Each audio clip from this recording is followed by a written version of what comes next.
platform which pays to developers for work on open source software. Great to see you here, Kevin. Yeah, so glad to be here. So can you tell us about your background and how did you get into crypto, blockchain? Right.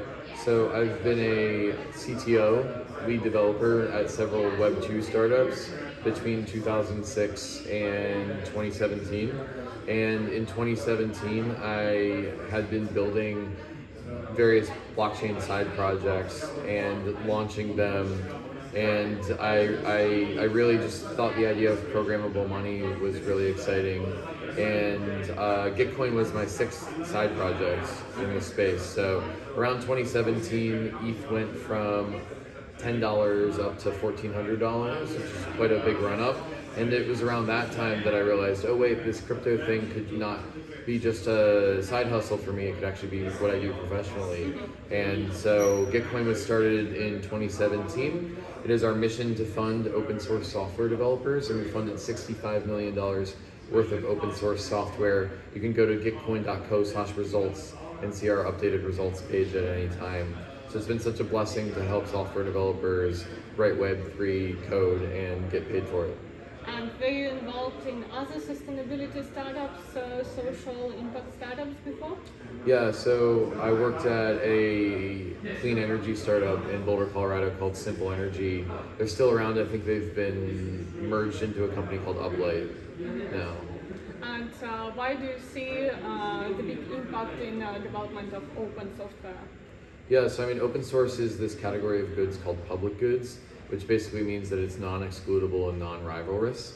And like, for example, if you download Gitcoin's code base, which is an open source public good, then that doesn't stop me from downloading it. So it's non-rivalrous, there's no rivalry between us, and it's non-excludable. And so that's the definition of public goods. And some of the most important goods that we have out there are public goods. You know, clean, breathable air is an example of a public good. In a democracy, information about what's happening in the community is a public good. And so one of the things that's really exciting for me about the blockchain space is trying to build new systems that have business models to support the public good. And that's kind of the design space of the Sustainable Blockchain Summit that we're talking about right now. And you as well have now a DAO, so why did you decide to launch a DAO, and can you explain how your governance token works? Sure, yeah. So one correction is that it's not my DAO. It's the DAO of everyone who's on Gitcoin. So I've actually since disaffiliated from the leadership in the DAO, and that's because it's a community organized and run structure that's oriented around Gitcoin's mission.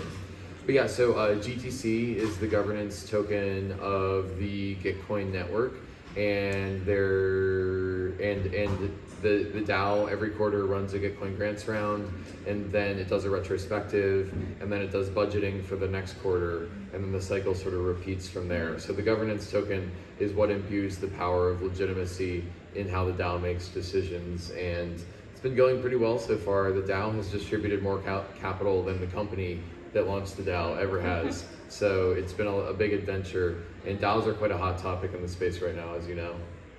Yeah, and can you explain how Quadratic funding works and how voting works as well? Yeah, totally. So Quadratic funding is this mechanism enabled by, it was authored by Glenn Weil and Vitalik Buterin, who you know is the founder of Ethereum. And the way Quadratic funding works is that every quarter on the Gitcoin platform, there is $3 million worth of funding that's distributed to the community in a matching pool. And that matching pool is distributed according to the results of the crowdfunding campaign. And if you have a grant that raises $100, or I guess we're in Europe, so 100 euros, and I have a project that raises... Yeah, exactly. You raise 100 euros from 100 contributors, and I raise 100 euros from one contributor. Your grant gets way more of the matching pool because it has a wider base of support.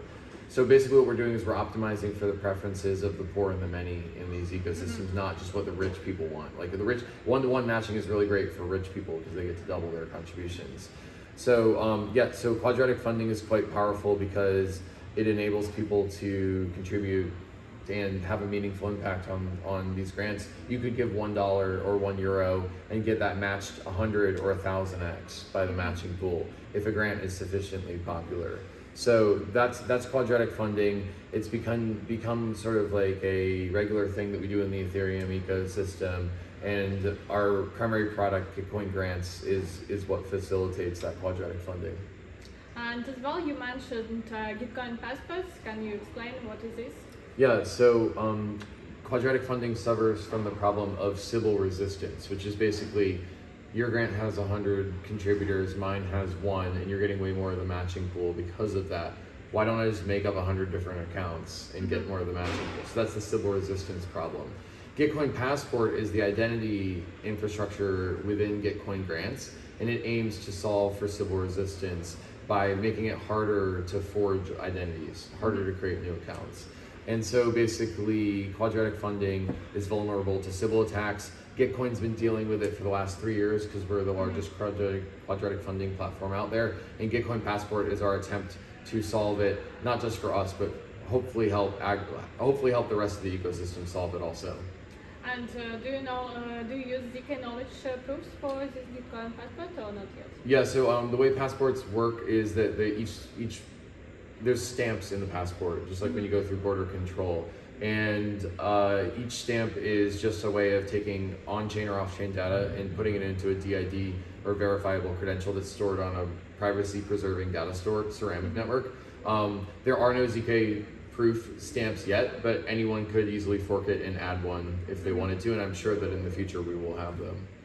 And you just closed 14th matching pool. Can you tell what are the most exciting projects? Yeah, I mean, I'm just always really excited to see ETH2 clients that are being funded. Prismatic, Nimbus, Lighthouse are just amazing tools that are the foundation of the Ethereum digital infrastructure, and just making sure those teams get funding every quarter. I'm always really happy about that. I think that it's been also neat to see, we're here at the Sustainable Blockchain Summit, and climate is quite a hot topic, and there was almost 100 climate grants in Gitcoin Grants round 14, and that was really amazing. And I just care so much about the planet and climate turning around that systemic coordination failure. And then there's the runaway hits like Uniswap and Urine Finance are Gitcoin alumni, and I would never take any credit for their success, but it's cool that we were there to give them a push along the way before they were the megalith projects that they are today. So communities are the future in Web3. Being here, grounded in the community and supporting your community is the way that you make it. So what is the best way to build community, and how did you build community in Gitcoin? Yeah, well, we used Gitcoin to build Gitcoin. So we're a community of developers that is building a community for developers. So there's a little bit of a snake eating its tail there. Mm-hmm. But if any of your listeners ever want to tap that power of Gitcoin, you can send us an email to founders@gitcoin.co. And we offer virtual hackathons. We can send 100 or 1,000 developers at a time in the direction of your project. And that's new talented people in the door to help you out. And then we also run Gitcoin Grants rounds. So if any project out there is trying to build community and they want to leverage the power of quadratic funding, then we can hook that up also. So those are really great mechanisms for building community. But I think that every project is different and every community is different. That's just what's worked for Gitcoin. And what are the total sizes of funding for each project through the grants? Yeah, so there's $5 million was distributed in grants round 14 to 1,000 projects. Mm-hmm. And so, you can kind of do the math on that. That's like $5,000 per project average. There's much more of like a curve of funding in which some projects get 100K and some projects get $100. Mm-hmm. And it just depends on, again, the preferences of the people in the community. It doesn't matter what me as the Gitcoin founder thinks of these projects. We're building a channel for greater combinations of strength and intelligence to come together and fund the projects that they care about. So yeah, it just really depends on how many people support your project. Mm-hmm. And as well, even Quadratic uses Gitcoin, and as well, do you have majority of projects built on Ethereum or on other chains? Yeah, Gitcoin is EVM compatible. At least Gitcoin Grants 2.0, which we're about to release, is EVM compatible. So any project that uses the EVM smart contract standard can use can use Gitcoin grants. You know, we were born in the Ethereum community. We love Ethereum. We're so thankful to Vitalik for Ethereum and for Quadratic funding, but we're not Ethereum maximalists. You know, if Cosmos or Polygon or Binance Smart Chain wanted to use Gitcoin grants, we would help them, because it's all about that object level impact of helping the people who are working on impact projects. And you know, you can do that with many different blockchains.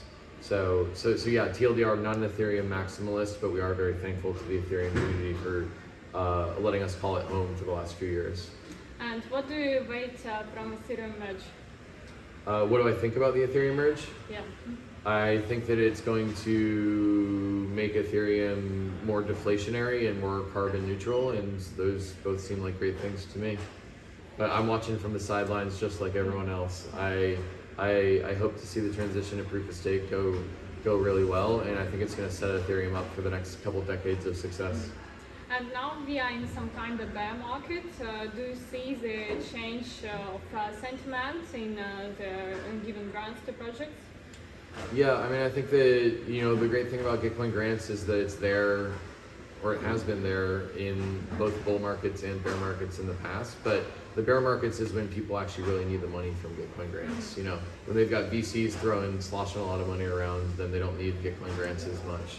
And so we're just really happy to be here and support projects through the bear market. And I think the ecosystem is going to keep evolving through bull and bear until it finds projects that actually have utility for end users. And it's just about speed running that evolutionary process and supporting the good projects until we get there.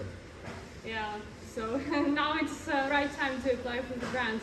And Yeah. Can you share some more upcoming plans for Gitcoin?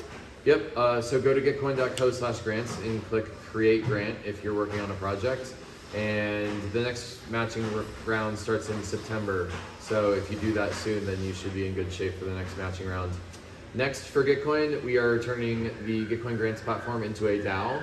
And so just basically decentralizing all of the things and launching Gitcoin Grants 2.0, which is the modular, scalable, decentralized version of Gitcoin Grants, is the next thing on the roadmap. I built Gitcoin Grants 1.0 when it was just me and a couple other people, and I'm kind of like a spaghetti coder a little bit. So the next version will be much better documented and a stable architecture for Gitcoin's future. Okay, great. We'll wait for the new version. Yeah, sounds great. Thank you for taking conversation. Cheers. Thanks.